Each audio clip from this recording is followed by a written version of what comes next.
सभी को जय मसीह की। मैं परमेश्वर का धन्यवाद करता हूँ। एक बार फिर परमेश्वर ने अपनी पाक और पवित्र उपस्थिति में आने का हमें सौभाग्य दे दिया ताकि हम उसके जीवते पवित्र वचन को सीख सकें, ताकि हम उस अनादिकाल के परमेश्वर के बारे में और अधिक गहराई से जान सकें। आइए सर झुकाएं, प्रार्थना करें। महान जीवते परमेश्वर, अनुग्रहकारी प्रभु, मैं आपका धन्यवाद देता हूँ। एक बार फिर आपकी पवित्र उपस्थिति में आने का मौका दिया। पवित्र आत्मा, आप ही हमारी ज्ञान बुद्धि समझ खोल दें ताकि हम अनादिकाल के परमेश्वर के बारे में और अच्छे से वचन की गहराई में उतर सकें और अपने अनादिकाल के परमेश्वर को जान सकें। पवित्र आत्मा, मैं विनती करता हूँ, एक एक की ज्ञान बुद्धि समझ आप खोल दें। प्रभु यीशु मसीह के नाम से मांगता हूँ, सुनो और ग्रहण करो, आमीन। तो मेरे प्रिय भाइयों बहनों, बुजुर्गों, बहनों, बेटियों, सभी को जय मसीह की। आइए अनादिकाल के परमेश्वर के बारे में, परमेश्वर के वचन से हम फिर सीखने जा रहे हैं। आइए मेरे साथ आप भी निकालें भजन संहिता 146 अध्याय और उसका 6 वचन पढ़ेंगे। भजन संहिता अध्याय 146 और उसका वचन 6।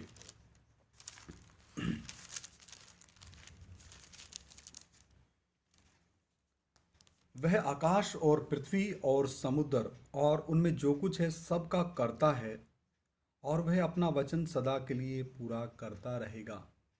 यहाँ परमेश्वर का जो वचन क्या कहता है, यानी कि एकमात्र जो अनादिकाल का परमेश्वर है, आकाश और पृथ्वी और समुद्र और उनमें जो कुछ है, यानी कि आकाश में, पृथ्वी में और समुद्र में जो कुछ है सब का करता है। हालेलुया। तो फिर हम क्यों उस अनादिकाल परमेश्वर से पीछे हैं? फिर हम क्यों उस अनादिकाल परमेश्वर के नज़दीक नहीं जाते? फिर हम क्यों उस अनादिकाल के परमेश्वर के साथ अपना रिश्ता मजबूत नहीं करते? फिर हम क्यों अपने मनों को फिराते नहीं? फिर हम क्यों पाप से तौबा नहीं करते? फिर हम क्यों परमेश्वर के वचन को नहीं पढ़ते? इन सब बातों का कारण सारा संसार दुष्ट के वश में पड़ा है और दुष्ट ने लोगों की बुद्धि को अंधा कर दिया। इस संसार के ईश्वर ने लोगों की बुद्धि को अंधा कर दिया। तो मेरे प्रिय भाइयों बहनों, समय आया है एक एक मनुष्य जो इस पृथ्वी पे जीवित है इस अनादिकाल परमेश्वर को जाने और उसको अपना प्रभु और मुक्तिदाता और उद्धारकर्ता करके ग्रहण करे। क्योंकि परमेश्वर जब देहधारी हुआ और हमारे पापों श्रापों के लिए वो बलिदान हुआ, क्रूस पे जान दी, तीसरे दिन मुर्दों में से जी उठा, तो समय आया है मेरे प्यारे भाई बहन, बेटियां, बुजुर्ग, पिता, बुजुर्ग, माता, नौजवान, सभी भारतवासियों को अपने आत्मा के पिता, अपने आत्मा के रचने वाले सृष्टिकर्ता के बारे में जानने का समय आया है। हालेलुया। परमेश्वर का धन्यवाद हो। और वचन कहता है, रोमियो की पत्री 10:17, विश्वास सुनने से और सुनना मसीह के वचन से होता है। और उसी अध्याय में लिखा है कि वो कैसे सुने, प्रचारक बिना वो कैसे सुने? तो परमेश्वर अपने लोगों को अपनी आवाज अलग अलग माध्यम से भिजवाता है। क्योंकि दूसरा पत्रस 3 अध्याय में लिखा है, वो भी हम वचन पढ़ लेते हैं। दूसरा पत्रस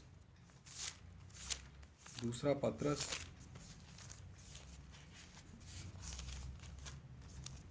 तीसरा अध्याय और 9 वचन। दूसरा पत्रस तीसरा अध्याय 9 वचन। आप ये वचन खोलिए। प्रभु अपनी प्रतिज्ञा के विषय में देर नहीं करता, जैसी देर कुछ लोग समझते हैं, पर तुम्हारे विषय में धीरज धरता है। मनुष्य जाति के विषय में परमेश्वर क्या धरता है? धीरज। क्यों धीरज धरता है? और नहीं चाहता कि कोई नष्ट हो, वरन यह कि सबको मन फिराव का अवसर मिले। परमेश्वर धीरज इसलिए रखता है ताकि एक भी मनुष्य, चाहे वो किसी भी धर्म, संप्रदाय, जाति, बिरादरी से संबंध रखता हो, किसी भी देश का हो, किसी भी टापू, किसी भी द्वीप का हो, किसी भी महाद्वीप का हो, परमेश्वर नहीं चाहता कि कोई भी मनुष्य नाश हो। वचन में साफ लिखा है। वचन कहता है सबको मन फिराव का अवसर मिले। तो मेरे प्रिय भाइयों बहनों, परमेश्वर की ऐसी मंशा है, अनादिकाल के परमेश्वर की ऐसी इच्छा है कि हर एक मनुष्य मन फिराए, हर एक मनुष्य अपने पापों का अंगीकार करे, हर एक मनुष्य अपने अनादिकाल के परमेश्वर को जाने। परमेश्वर की ऐसी मनसा है। हालेलुया। आइए हम यशाया 37 का 16 भी देखते हैं। यशाया नबी की किताब 37 अध्याय उसका 16 वचन।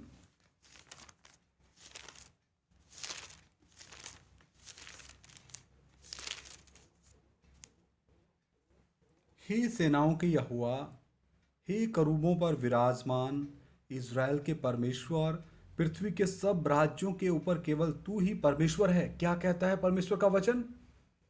पृथ्वी के सब राज्यों यानी कि सब देशों के ऊपर केवल तू ही परमेश्वर है। आकाश और पृथ्वी को तू ही ने बनाया है। हालेलुया। तो हे मेरे प्रिय भारतवासियों, हे मेरे पृथ्वी के रहने वालों, सभी देश में रहने वाले लोगों, पूरी पृथ्वी पर रहने वाले लोगों, इस भाषा को समझने वाले लोगों, वचन कितना स्पष्ट है। पृथ्वी के सब राज्यों के ऊपर केवल तू ही परमेश्वर है। आकाश और पृथ्वी को तू ही ने बनाया है। तो इस अनादिकाल के परमेश्वर से कब तक भागते रहोगे? कब तक दूर रहोगे? कब तक अंगीकार नहीं करोगे? कब तक अपने पापों से मन नहीं फिराओगे? कब तक क्रूस पे लटके 100% परमेश्वर और 100% मनुष्य प्रभु यीशु मसीह को अपना प्रभु और मुक्तिदाता करके ग्रहण नहीं करोगे? कब तक? क्या गुप्त आगमन होने के बाद करोगे?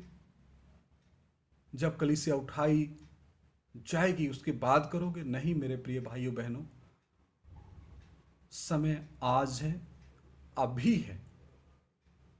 जो भी भाई बहन, बच्चा बेटी, नौजवान भाई बहन, बुजुर्ग माता, बुजुर्ग पिता, किसी भी जाति संप्रदाय से संबंध रखने वाला मेरी इस आवाज़ को सुन रहा है, ये मेरी आवाज़ नहीं है, ये जीवित परमेश्वर, एकमात्र सच्चे परमेश्वर, अनादिकाल के परमेश्वर की जीवित आवाज है। अपने पापों से मन फिराएं, तौबा करें और प्रभु यीशु मसीह को, जो देहधारी परमेश्वर है, जो परमेश्वर का दूसरा व्यक्तित्व है, अपना प्रभु और मुक्तिदाता करके अंगीकार करें। आइए सर झुकाएं, प्रार्थना करें। महान जीवते परमेश्वर, अनुग्रहकारी प्रभु, मैं आपका धन्यवाद देता हूँ। थोड़ी देर तेरा जीवता वचन सीखने के लिए कृपा दिया और गहराई से आप हमें सिखाएं। जो भी भाई बहन, बच्चे, बुजुर्ग, माता पिता ये वचन सुने, पवित्र आत्मा एक एक की बुद्धि खोल दो। प्रभु यीशु मसीह के नाम एक एक की ज्ञान बुद्धि समझ खुल जाए और वो अपने पापों से मन फिराए, तौबा करे और प्रभु यीशु मसीह को अपना प्रभु और मुक्तिदाता करके ग्रहण करें। सर आदर महिमा जलाल तेरे नाम को देते हुए प्रार्थना हमारे उद्धार के कर्ता प्रभु यीशु मसीह के सामर्थ्य और पवित्र नाम से मांग लेते हैं। सुनो और ग्रहण करो, आमीन। सभी को जय मसीह की। मारानाथा, प्रभु हम सभी के साथ हो।